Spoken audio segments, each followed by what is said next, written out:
અમારા જ ગામની પ્રાથમિક શાળા હમીરપુરા પ્રાથમિક શાળા એનો ગેટ છે. આપણે ધીરે ધીરે શાળાની અંદર એન્ટ્રી કરી છે.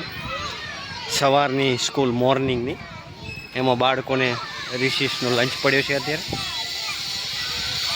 તો ઘણા અહીંયા સ્કૂલમાં બાળકો ભણી ચૂક્યા છે, આગળ પ્રગતિ કરી છે. એવી આજે આપણે જે વાતો લઈને આવ્યા છીએ બાળકો સાથેની, તો આપણે નિહાળીએ. જો ગામડાની સ્કૂલનું કઈ રીતે અભ્યાસ કરતા હોય બાળકો, એમનું જીવન. અત્યારે રિસેસનો ટાઈમ છે. આ અમારા ગામની સ્કૂલ છે. આ મસ્ત મજાના નવા મકાનો બન્યા છે. આ અમારી ગામની શાળાની અંદર જે ન્યૂઝપેપર ડેલી આવતું હોય એ પણ અંદર બાળકોને છોકરાઓને વાંચવા માટેની સુવિધા છે સ્કૂલની અંદર જ. જો સંદેશ પેપર આવે છે, અને આ બાજુ પણ બીજું જે સંદેશ પેપરના બીજા ભાગ એ પણ અહીં લગાવેલા છે. તો આ અમારી ગામની સ્કૂલ છે. જો છોકરાઓ અભ્યાસ કરે છે એ પણ બતાવી દઈએ. અમારા ગામની સ્કૂલની જે અંદર પ્રવેશ દ્વાર છે એ આ રીતના છે. અહીંથી પ્રવેશ કરશું આપણે શાળાની અંદર. પ્રવેશ કરતાની સાથે ઠંડા પાણીનું કુલર જે ચૌધરી રમેશભાઈ ધનરાજભાઈ સ્પર્ણ કરેલું છે, અને હસ્તે મેમાભાઈ ધનરાજભાઈ તરફથી ભેટ મળેલ છે. જે અહીંયા સુવિધા ઠંડા પાણીની બાળકોને સ્કૂલમાં આવતા હોય એના માટે પીવાની સરસ મજાની સુવિધા. અને આ બાજુ આપણે જે હોય પ્રેડ બદલાતો એના માટે સરસ મજાના બેલ લગાવેલા છે.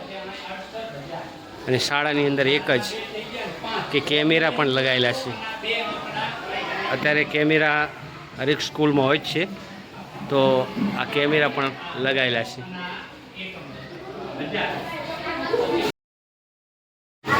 બરાબર, આપણે 10 લાખ સુધીની સંખ્યા, વિવિધ કરોડની સંખ્યા આવે. બરાબર, તો આપણે અહીં કીધું કે 7 લાખ. બરાબર, 7 લાખ. તો આ 7 લાખ થઈ ગયા. તમારે સમજી જવાનું આપણે ભૂલ કરી. આપણે ભૂલ તમે જે લખ્યા ને એમાં તમે જોયું હતું કે આપણે આંકડામાં 4 આંકડા થઈ ગયા અમુકને. બરાબર, તમે શું કરો કે દાખલા તરીકે આ લખ્યું ને 1 લાખ, તો આમ 1,05,042 આમ લખી નાખો. આ વચ્ચે આ શૂન્ય તમે ના કરો. હવે આ શું થયું? 1,542 છે. થયા કે ના થયા? તો આપણે ખબર શું રાખવાની છે? ખબર શું રાખવાની આપણે કે આપણે જે પહેલો આંકડો લખ્યો 1 લાખ, તો એના પછી 5 આંકડા આવે.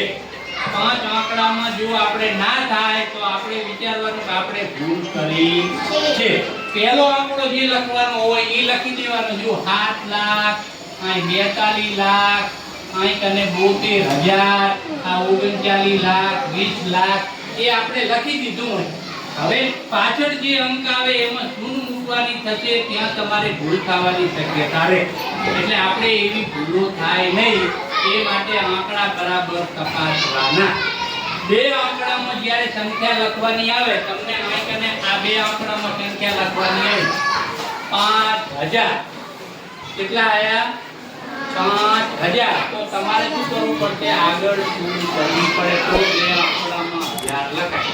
2 આંકડામાં આ લખવાના આયા તો 9. તો આગળ શું કરવી પડશે? છૂટી ગઈ है हमारे शाळा. તો સ્કૂલ છૂટી ગઈ તમારે. હવે ક્યાં જશો બધા? ઘરે. ઘરે. વાહ. જો મિત્રો સ્કૂલ છૂટી ગઈ છે અને બધા બાળકો પોતપોતાના ઘરે જવા નીકળ્યા છે. જો બધા એક પછી એક નીકળે છે આ રીતના.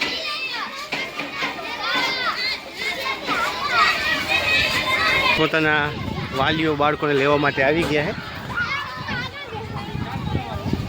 તો મિત્રો આ હતી આપણી સ્કૂલની મુલાકાત. ચલો મિત્રો, નવા બ્લોગમાં ફરીથી મળીશું આપણે.